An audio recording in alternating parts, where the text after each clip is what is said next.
Assalamualaikum warahmatullahi wabarakatuh. Jumpa lagi dengan izin Allah. Karunia Allah telah memberikan kesehatan kita sampai hari ini. Nikmat yang kita pergunakan dari Allah yang Allah berikan.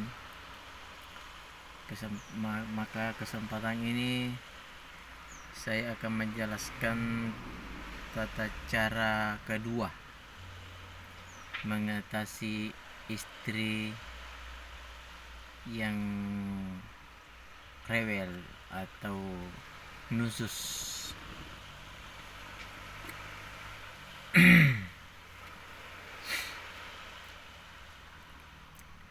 Sesungguhnya apabila kita betul-betul menyayangi kita punya istri dan anak-anak, maka kita harus betul-betul menjadi imam bagi mereka. Jangan cuma karena ada apanya atau karena sayang di dunia. Sedangkan di dunia kita sayang, masa di akhirat kita biarkan terbakar jadi api neraka. Maka Allah sudah jelaskan di Al-Quran bahwa jagalah keluargamu, anak istrimu dari api neraka. Maka kita harus menjaga mereka dari itu. Jangan kita biarkan mereka nusus atau membangkang pada kita. Itulah tanda-tanda cintanya kita kepada istri dan anak-anak kita. Tapi apabila ada manusia yang membiarkan istrinya nusus atau membiarkan istrinya membangkang, maka berarti pemimpin itu tidak menyayangi kepada keluarganya. Karena seorang istri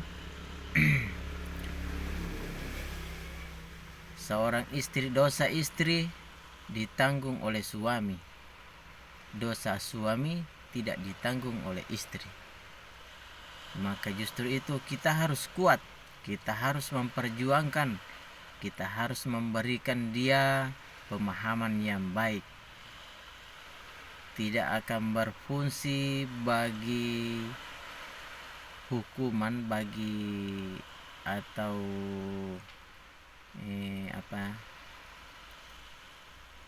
atau menjaga hati seorang istri kalau itu semacam kita mau ibadah kepada Allah. Apabila kita mau ibadah kepada Allah, kita tidak bisa memikirkan perasaan istri. Contoh satu, apabila misalnya istri setengah mati, maka diwajibkan untuk kawin lagi, kawin kedua, kawin tanpa sepersetujuan istri. Tapi banyak orang berpendapat bahwa kasihan istri punya sakit hati. Tapi itu tidak dibenarkan bagi Allah karena kita harus ibadah. Itu ada prosedurnya juga, ada dia punya tata cara bagaimana caranya. Jangan kita hanya karena nafsu, jangan kita hanya karena mau mempertontonkan. Kita harus menjalankan seperti rasul-rasul. Karena seorang hamba Allah, apabila ada hamba Allah cuma satu istrinya, maka tidak sempurna imannya. Dia tidak mengikuti sunnah-sunnah Rasul. Kasihan sekarang banyak perempuan-perempuan yang membutuhkan pemimpin, banyak yang lawer-lawer, tapi banyak juga yang laki-laki tidak tahu dia punya kewajiban harus menolong agar mereka itu tidak tersesat. Tapi yang mau ditolong itu yang mau ditolong. Kalau yang tidak mau, hanya memang ingin cuma bersenang-senang di dunia, maka biarkanlah mereka. Karena Allah sudah memberikan contoh untuk apabila kita mau kawin, ada tata caranya, mau pilih yang keturunannya, imannya, kecantikannya, hartanya, itu ada. Tapi apabila tidak ada yang seperti cukup imannya yang utama. Apabila seorang istri, seorang calon ada iman, istri, kita sudah tidak susah-susah untuk membimbing mereka. Tapi lebih banyak pahalanya lagi kalau seorang istri itu belum ada imannya, kita yang bimbing, mulai dari pertama kita yang bimbing jadi istri soleha, jadi bidadari dunia akhirat, jadi penghuni surga dunia akhirat. Itu lebih banyak pahalanya.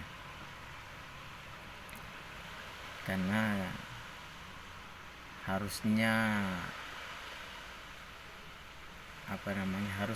harusnya diberikan pengertian bagi istri yang soleha. Tapi banyak perempuan tidak bisa menerima poligami karena lemahnya iman.